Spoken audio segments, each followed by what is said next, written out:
If you're new here, I make content about Canadian prisons, how they work, what goes on inside them, the deep dark secrets. But one thing I've never really talked about is what I think prison should look like. My name is Slava B, and I spent 2.5 years at Beaver Creek Minimum Security for a nonviolent drug crime. I went away in the middle of COVID, and it's safe to say I learned a few things. But this video is talking all about what these prisons actually do accomplish versus what I think, in my mind, they should accomplish. Now, I'm not a politician.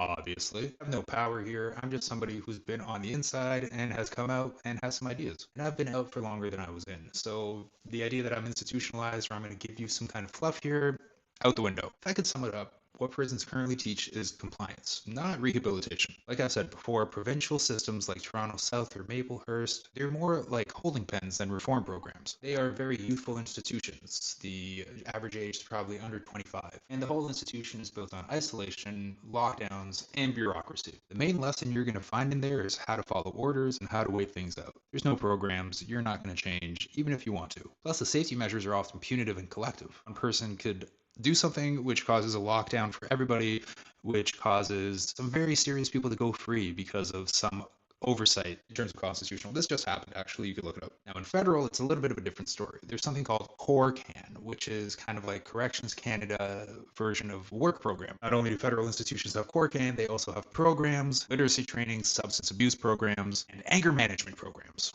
for the people who really need to learn how to control themselves. Again, in theory. In practice, a lot of these programs are shelved as a result of COVID and haven't really come back online. Not to mention that access mostly reserved for longer term offenders and short timers barely get in.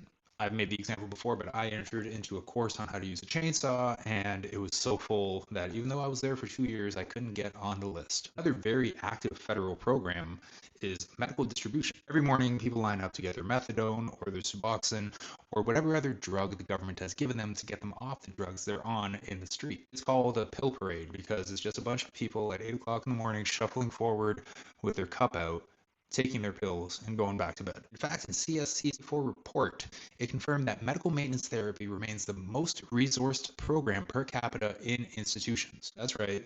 The number one thing people are doing in jail is drugs. And those work programs I mentioned, CORCAN, it's dying out. In fact, the inmate employment rate has dropped under 50% since 2010. Not to mention that even if you do get a real job, you're only making $6.90 a day, not an hour, a day. I don't even have to show you statistics. You know that's well below inflation. Now, in my time in Pittsburgh and Beaver Creek, I did have some odd jobs. I was sewing face masks for COVID, building furniture for the armed forces bases up north, building cubicles for government workers when they eventually do go back into the office, and I was working on a private abattoir that was near the facility that rented out the cheap labor. That being said, all those jobs that I just described are all about keeping you busy. They're not giving you any training that you can use when you get out. Another really important thing to remember is that, unlike provincial jails that are very young, federal prisons are old as hell. In fact, the population is literally dying out. The average federal inmate is 39 years old. And a lot of that is because lifers and aging offenders dominate the minimum security camps like Beaver Creek, where I went. In fact, you probably wouldn't guess, but the number one channel that people watch in jail, it's HGTV. Yeah, that's how old it is. CSC actually confirmed that over 25% of its inmates are over 50 years old. Take that in. 25% of everybody in jail in Canada right now is in their golden era. Now, if what I'm describing sounds like a huge mess and really hard to solve, that's because it is, but don't worry, I figured it out. Here's how we do it. A lot of people may remember the Sidewalks Toronto business model where Google was going to take over part of Toronto and turn it into a smart city by putting sensors all over the place and really getting a read on how people use a city at a very granular, data-driven level. My idea is take that model and apply it to prisons. Smart prison could borrow from the Sidewalk Toronto model. Biometric monitoring, motion sensors, anonymized data to track wellness, aggression spikes, medication compliance. Imagine if instead of lockdowns, you use predictive analytics. You intervene before the conflict even happens. You note that someone has had a rising heart rate or reduced sleep to track through wellness, and you get in there before it's a real problem. Smart system could also incentivize rehabilitation metrics, not just following the rules. A smart system can measure actual progress, cognitive therapy, attendance, emotional regulation patterns, work performance, health improvement. It's hard to know what does and doesn't work in jail, but it's really hard when you're not collecting any data. This would solve that. And speaking of data, the most important data that you can collect from somebody who's in one place for an extended period amount of time all has to do with their health. So a smart system would allow you to integrate health, education, and consumption tracking. That means that a prisoner's caloric intake, sleep, drug compliance, and stress data could feed into a single dashboard that informs mental health staff in real time. No more guessing or waiting until it's too late. It could also cut overdose and self-harm rates, which are 6 times higher than in general population.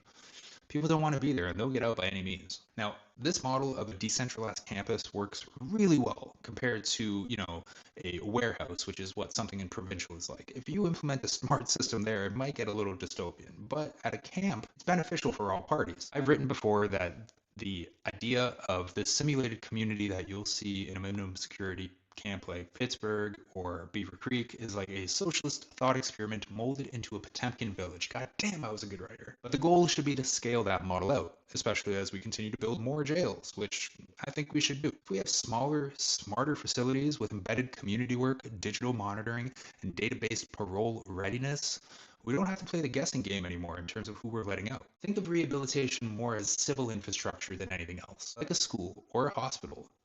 A jail should collect and contribute anonymized data on mental health, education, and nutrition, not hide it and not take shame in it. Smart facilities could also be a research and development hub for social reintegration, using tracked outcomes to redefine programming. Now, listen, I know what you're thinking. It actually sounds like the worst possible scenario because we are privatizing the jail system. Meh. Listen, we need jails. There's too many people and they haven't kept up with growth.